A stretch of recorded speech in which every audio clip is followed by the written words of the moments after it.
दिनै जोंनि बड'लेण्ड ओनसोलनि थाखाय मोनसे जारिमिनारि सान। दिनैयो 2024 मायथाइयाव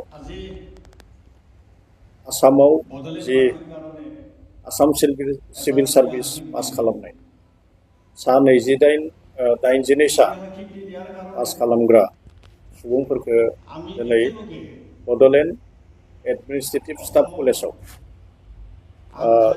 गिबि खेबनि थाखाय बेवहाय ट्रेनिंनि जि राहा बे ट्रेनिंनि राहाखौ खालामनाय जादों।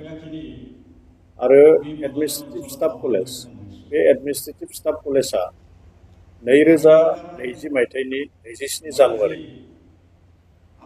सुक्ति जानाय जि बिटिआर बे बिटिआर सुक्तिनि गेजेरजों बेयो मोनसे दफा दंखायोमोन। आरो बै हिसाबैनो बेनि उनाव सरकार दाखांनायनि उनाव बिटिआरनि गाहाय बिथां प्रमद बर'नि नाजानायाव दिनै 2020 मायथाइनि दिनै 2024 मायथाइ बे खम समनि गेजेराव माने एडमिनिस्ट्रेटिभ स्टाफ कलेजा बड'लेण्ड एडमिनिस्ट्रेटिभ स्टाफ कलेजा बेवहाय जाफुंनो थाखाय सम्भब जादों।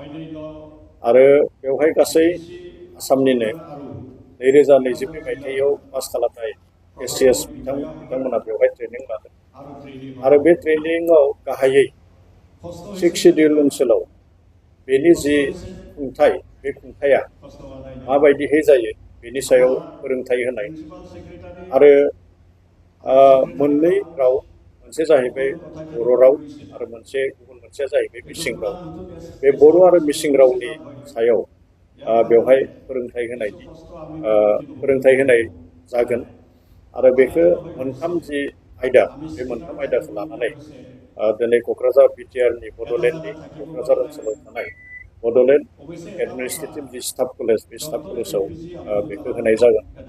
आरो बेनि गेजेरजों नुनो मोनदों जे बिटिआरनि गाहाय खुंगिरि बिथां प्रमद बर'नि जि मोनसे लुबैनाय जि मोनसे सिद्धान्त बे सिद्धान्तआ दिनै मोगथां जादों। बियो जोंनि बड'लेण्ड ओनसोलनि थाखाय बे जोबोद गोजोनथाव खौरां। दा बे हिसाबै फैबाय थानाय समाव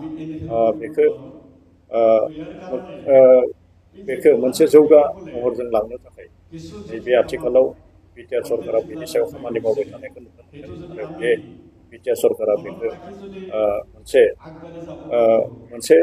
गायसनथाय हिसाबै मोनसे फसंथाय हिसाबै बेखौ लांनायाव दिनैनि जि मोनसे हाबाफारि बे हाबाफारिया जोबोद मोनसे गोजोनथाव, जोबोद मोनसे माने बियो पजिटिभ मोनसे इनिसियेटिभ होननानै जों